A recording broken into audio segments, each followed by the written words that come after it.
अस्सलाम वालेकुम स्टूडेंट। आज की इस क्लास में हम एक इम्पॉर्टेंट टॉपिक पे बात करेंगे जो कि कम्प्लेक्स एनालिसिस से रिलेटेड है। थीरम है कॉशी फंडामेंटल थीरम, और इससे रिलेटेड हम कुछ एग्जांपल करेंगे। फिर इसके बाद हम कॉशी इंटीग्रल फार्मूले को भी डिस्कस करेंगे आज के इस लेक्चर में। तो आइए सबसे पहले हम कॉशी फंडामेंटल थीरम पे बात करते हैं। कॉशी फंडामेंटल थीरम, हमारे पास कोई भी डोमेन है और उस डोमेन के अंदर पॉइंट और उसकी बाउंड्री के ऊपर जो भी फंक्शन होगा, जो भी पॉइंट होगा, तो वहाँ पर जो हमारे पास क्लोज यानी कंट्रोल इंटीग्रेशन का जो एरिया होगा, अगर वो ज़ीरो के इक्वल आ जाता है तो वो हमारे पास फिर होगा fundamental theorem, Cauchy fundamental theorem. आइए सबसे पहले इसकी स्टेटमेंट देखते हैं। स्टेटमेंट में इसमें क्या है कि if F G is a complex valued function such that, first condition है कि F G is analytic. Analytic का मतलब यहाँ पर है कि वो फंक्शन डिफरेंशिएबल है, फंक्शन कंटिन्यू है। ठीक है स्टूडेंट, कंटिन्यू होने का मतलब है कि उस क्लोज कर्व जो भी है हमारे पास, उस पर किसी किस्म की कोई ब्रेक नहीं है। ठीक है, यानी कि इसकी बाउंड्री के हर पॉइंट और इसके अंदर जो भी पॉइंट होगा हमारे पास, वहाँ पर ये फंक्शन एनालिटिक हो। On and within closed contour C, ये कंट्रोल कर्व जो है इसकी बात है। सेकंड कंडीशन है कि एफ ऑफ जी का जो फर्स्ट डेरिवेटिव है इज कंटिन्यू। अगर ये क्लोज कंट्रोल है तो हमारे पास सेकंड कंडीशन फिर क्या बनेगी कि वो फंक्शन कंटिन्यू भी है। देन तब ये हमारे पास कंट्रोल इंटीग्रेशन यानी close curve F of g d जी किसके बराबर होगा, जीरो के इक्वल। स्टूडेंट यहाँ पर समझने की बात ये है कि जो भी हमारे पास इस क्लोज कर्व, शर्त यह है कि वो क्लोज कर्व होनी चाहिए, कोई ट्राइंगल है, कोई सर्कल है, कोई भी हमारे पास एलिप्स है, लेकिन हो क्लोज। क्लोज होने के साथ साथ अगर उसके पॉइंट उस बाउंड्री पॉइंट से बाहर आ जाती हैं, बाउंड्री वाले तो शामिल होंगे लेकिन बाउंड्री से जो बाहर पॉइंट है, अगर वो सिंगुलर पॉइंट, उसको हम सिंगुलर पॉइंट बोलते हैं, अगर वो सिंगुलर पॉइंट उस एरिया से बाहर है तो हमारे पास जो कंट्रोल इंटीग्रेशन जो है एफ ऑफ जी डी जी किसके बराबर आ जाएगा, ज़ीरो के इक्वल। अब हमने यही यहाँ से समझनी थी इसकी स्टेटमेंट। स्टेटमेंट के बाद अब देखते हैं इसका प्रूफ। प्रूफ में है हमारे पास कि if partial u over partial x comma partial u over partial y comma partial v over partial x partial v over partial y, यानी कि हमने यहाँ पर फर्स्ट ऑर्डर डेरिवेटिव लिया है, आर कंटिन्यू है, जिसको हमने एक्स के लिहाज से और वाई के रिस्पेक्ट में जो है ना ये देखा है। Are continue within a domain D, इस डोमेन डी के अंदर फंक्शन कंटिन्यू है। Then contour C u of d x plus v d y equal to double, ये डबल हमारे पास क्या integral partial v over partial x minus partial u over partial y d x d y. इसको हम condition number 1 का नाम देते हैं। यहाँ पर ये हमने निकालने हैं कि पार्शियल वी और partial x minus partial u और partial y d x d y जो है वो किसके इक्वल है, इसको मैंने कोई नंबर 1 का नाम दे दिया। अब स्टूडेंट यहाँ पर हम इस फंक्शन के लिए, इससे प्रीवियस क्लास में हमने सी आर इक्वेशन के कुछ मेथड किए थे, उनका यहाँ पर यूज़ करेंगे ताकि हमारे पास ये थ्योरम जो है वो आसान हो जाए। इसका स्टेप नंबर 1 में वी नो दैट, हम जानते हैं कि जो कम्प्लेक्स नंबर है z, उसको हम डिनोट करते हैं x प्लस आयोटा y से। अगर हम इसको डिफरेंशिएट करें तो यहाँ से मैंने लेट क्या किया है, z is equal to x plus iota y. z जो है वो x प्लस आयोटा वाई के इक्वल है, और अगर इसको डिफरेंशिएट करूँ तो ये dx प्लस आयोटा dy, यानी कि with respect to x and with respect to y, इसको मैंने डिफरेंशिएट फॉर्म में इस तरह लिखूँगी। Since f of z is analytic, f of z analytic on and within जो हमारे पास ये डोमेन है, इस डोमेन के अंदर ये फंक्शन जो है, या इस डोमेन पे जो फंक्शन है वो एनालिटिक है, एनालिटिक मीन के वो डिफरेंशिएबल है, एनालिटिक मीन के वहाँ पर वो कंटिन्यू भी है, और उस एरिया के अंदर उसकी लिमिट भी एग्जिस्ट करेगी अगर हम लिमिट की बात भी करें। अब हमारे पास अगर ये क्लोज कंट्रोल सी है तो एफ ऑफ जी को मैंने यहाँ पर u प्लस आयोटा v में चेंज कर दिया। स्टूडेंट ये हमने प्रीवियस क्लास में कुछ समझा था कि जो हमारे पास फंक्शन f ऑफ z है उसको u of x y plus iota v of x y भी लिख सकते हैं।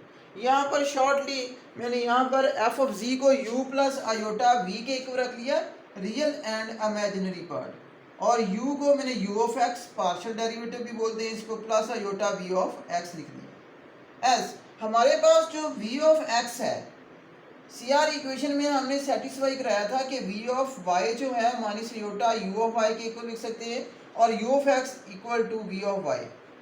और ये जो कंडीशन थी u ऑफ x, अगर रियल पार्ट को हमने रियल के इक्वल रखा, इमेजिनरी को इमेजिनरी के इक्वल रखा, तो ये जो हमारे पास यहाँ से इक्वेशन बनी है इस इक्वेशन को हम CR इक्वेशन बोलते हैं।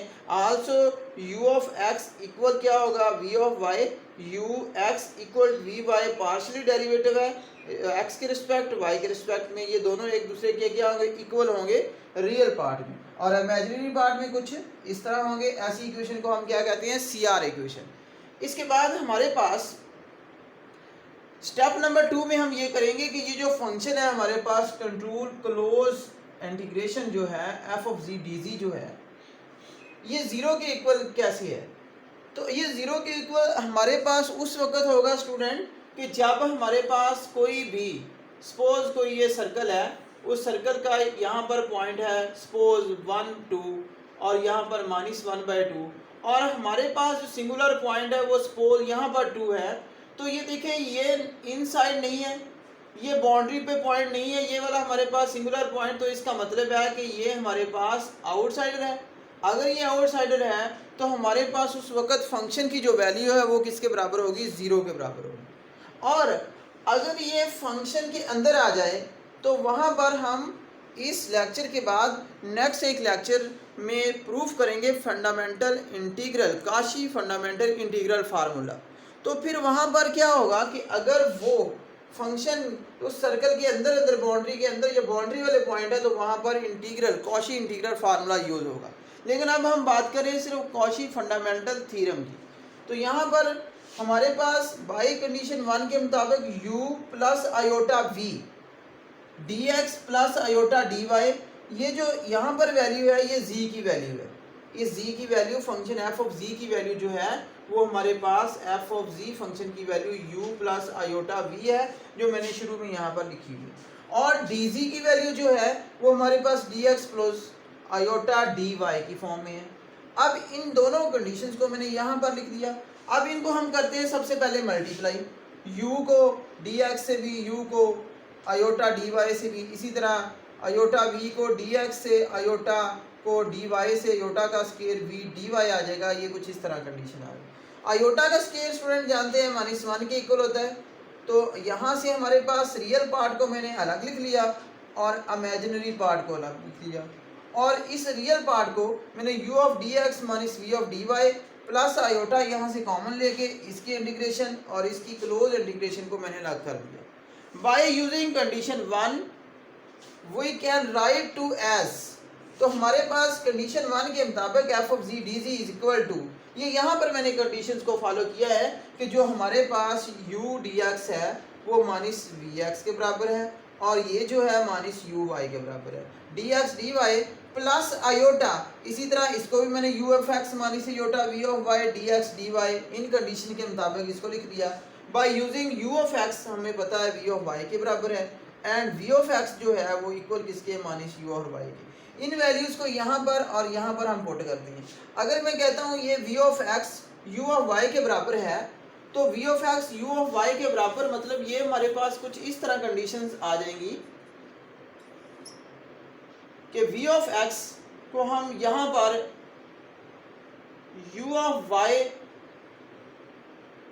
माइनस u ऑफ y लिख सकते हैं, dx dy प्लस आयोटा, यहाँ पर u ऑफ x को भी हम v of y minus v of y d x d y लिख सकते हैं।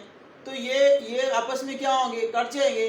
तो यहाँ पर zero d x d y यानी कि इसकी इंटीग्रेशन ही हमारे पास क्या आ जाएगी, ज़ीरो की ज़ीरो प्लस यहाँ पर आयोटा ज़ीरो इक्वल टू क्या आ जाएगा, ज़ीरो। तो यहाँ से हमने प्रूफ कर लिया कि control close domain within D जो हमारे पास f of g d g है वो किसकी इक्वल आ गया, ज़ीरो के इक्वल, हेंस प्रूफ। तो ये हमने कॉशी फंडामेंटल थ्योरम को प्रूव किया है। अब हम इससे रिलेटेड एग्जांपल करते हैं, फिर देखते हैं कि फंक्शन जो है वो एनालिटिक है। फंक्शन एनालिटिक होगा तो हमारे पास फिर एफ ऑफ जी डी जी जो है वो ज़ीरो के इक्वल आएगा। तो आइए सबसे पहले हम इससे रिलेटेड एक एग्जांपल करते हैं ताकि ये क्लियर हो जाए पॉइंट हमारे।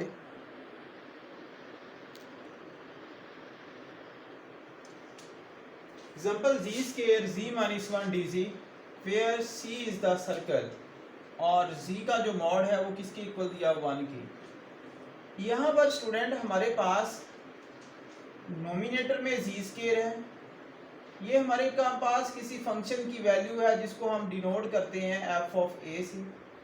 और ये जी माइनस ए जो है यहाँ पर हमारे पास डिनोमिनेटर में जो पॉइंट है ये कोई सिंगुलर पॉइंट है और ये सिंगुलर पॉइंट हमने चेक करना है कि हमारे उस सर्कल पे किस जगह पे ये पॉइंट आता है। और जबकि हमारे पास जी का मॉड किसके इक्वल दिया है, 1/2 के इक्वल। वी नो दैट, हम जानते हैं कि जी का मॉड जो है उसको हम अगर 1/2 के इक्वल रख लेते हैं तो ये किसके इक्वल होता है, एक्स प्लस आयोटा वाई का मॉड। और अगर हम इसकी मैग्नीट्यूड लेते हैं तो x square plus y square का रूट इज इक्वल टू 1/2 आ जाता है। अगर इसका रूट खत्म करते हैं तो x square plus y square is equal to 1/2 का स्क्वायर। ये दिस इज सर्कल, ये सर्कल की इक्वेशन बन गई। यहाँ पर अगर हम सर्कल की इक्वेशन अगर किसी सेंटर से लेते हैं, सपोज ये हमारे पास एक x axis y axis plane है, यहाँ पर सपोज हमने एक सर्कल ड्रा किया। इस सर्कल का ये पॉइंट जो है वो 1/2 है, एक्स का और ज़ीरो। यहाँ पर हमारे पास पॉइंट -1/2 ज़ीरो है यहाँ पर, और यहाँ पर पॉइंट सपोज हम कहते हैं कि y का पॉइंट अगर 1/2 है तो x का ज़ीरो है, -1/2 है तो x का ज़ीरो है। ये हमारे पास इसका ओरिजिन है, यानी कि इस सर्कल का जो सेंटर है वो हमारे पास है 0 0 एंड रेडियस जो है इस सर्कल का वो हमारे पास है 1/2। अब सर्कल का जो रेडियस है वो 1/2 है, सेंटर इसका क्या है हमारे पास 0 0 है। अगर हम यहाँ पर देखें तो हमारे पास z-1, ये जो z-1 है इस सिंगुलर, ये क्या है हमारे पास सिंगुलर पॉइंट है। अब सिंगुलर पॉइंट है तो यहाँ से z की जो वैल्यू वो 1 के बराबर आती है, बट हमारे पास जो इसकी वैल्यू है, इस मॉड की वैल्यू जो इसका रेडियस है वो क्या है 1/2 है। तो यहाँ पर कहीं 1 आ रहा है और ये यहाँ पर -1 आ रहा है। तो इसका मतलब ये हुआ कि ये जो हमारे पास कर्व दी हुई है, close curve with in domain D वाली, यहाँ पर जो फंक्शन है वो जो है एनालिटिक नहीं है। उसकी वजह ये है कि ना तो इसकी बाउंड्री के ऊपर पॉइंट है 1 और ना ही इन क्लोज सर्कल है, और ये बाउंड्री से अगर बाहर है तो हम फिर इसको लिख सकते हैं कि जो हमारे पास जी का स्केल अपॉन z-1 dz जो है कंट्रोल इंटीग्रेशन वो किसके बराबर होगी, वो 0 के बराबर होगी। किसके बराबर होगी, ये 0 के बराबर होगी। उसकी वजह ये है कि यहाँ पर जो क्लोज इंटीग्रेशन z-1 dz है वो 0 के इक्वल इसलिए है क्योंकि ये नॉट एनालिटिक, इसको लिख सकते हैं नॉट एनालिटिक फंक्शन, ये फंक्शन नॉट एनालिटिक। ठीक है स्टूडेंट, अब इससे रिलेटेड हम एक और एग्जांपल करते हैं। एग्जांपल नंबर 2 है हमारे पास कि e⁻z z + 2 iota z-2 dz। इसके डिनोमिनेटर में हमारे पास 2 पॉइंट्स हैं और ये दोनों ही सिंगुलर है। Where c is a circle, g का मॉड जो है 1 के इक्वल, यानी रेडियस इसका हमारे पास 1 के इक्वल दिया है। अब सबसे पहले हम इसके सिंगुलर पॉइंट चेक करते हैं। Singular point g equal to हमारे पास -2 आयोटा और जी इज इक्वल टू 2। ये हमारे पास क्या है, सिंगुलर पॉइंट है। इस डोमेन के क्या है, ये सिंगुलर पॉइंट है कि जो z इज इक्वल टू -2 आयोटा और z इज इक्वल टू हमारे पास क्या है 2 है। Singular point of function f of z, यानी कि z फंक्शन के ये क्या है, सिंगुलर पॉइंट है। अब देखिए यहाँ पर भी अगर हमारे पास इस सर्कल, यहाँ पर एक सर्कल ड्रा करते हैं तो इस सर्कल में हमारे पास जो इसका रेडियस है वो तो 1 दिया हुआ है, लेकिन इसका जो सिंगुलर पॉइंट है वो सपोज यहाँ पर आ रहा है। इसका सेंटर हमारे पास 0 0 ही है और जो इसका ये वाला पॉइंट है ये 2 है, तो यहाँ पर सपोज 2 है। अब ये क्या है, -2 आयोटा और ये हमारे पास है +2 आयोटा, यानी कि ये इमेजिनरी, ये आपके पास रियल पार्ट को यहाँ पर मैंने ड्रा कर दिया। अब यहाँ पर जो z की वैल्यू है वो हमारे पास 2 है, ये भी आउटसाइड द सर्कल है। यहाँ पर भी क्या है, ये आउटसाइड द सर्कल वैल्यू आ गई है, क्योंकि हमारे पास जो रेडियस है अगर हम इसका सेंटर लें तो सेंटर पॉइंट हमारे पास 0 0 है और जो आपके पास रेडियस है इसका वो हमारे पास क्या है 1 है। ठीक है स्टूडेंट, इसका रेडियस क्या है हमारे पास 1 के इक्वल है, लेकिन 1 तो यहाँ पर आ रहा है और लेकिन हमारे पास जो इसके सिंगुलर पॉइंट है वो उस बाउंड्री और उस सर्कल से दूरी पे है। इट मीन्स दैट हमारे पास जो सिंगुलर पॉइंट है वो हमारे पास अब क्या है, आउटसाइड है, यानी कि उस सर्कल से क्या है, दूरी पे है, आउटसाइड द सर्कल है। तो हम यहाँ पर लिख देते हैं सिंस जो हमारे पास बोथ सिंगुलर पॉइंट जो हैं दोनों के, both singular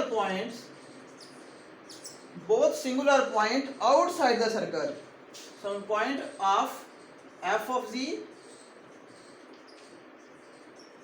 outside the circle, यानी कि ये भी हमारे पास नॉट एनालिटिक है, ये भी एनालिटिक नहीं है। ठीक है, अगर ये एनालिटिक आउटसाइड द सर्कल है, आउटसाइड द सर्कल C, तो यहां पर हमारे पास ये जो सिंगुलर पॉइंट है ये बाउंड्री से क्या है, दूरी पे है, इसलिए हमने लिख दिया कि since both singular point of f of z outside the circle in control integration C। तो यहाँ पर हमने दूसरी एग्जांपल को भी सिंपलीफाई किया।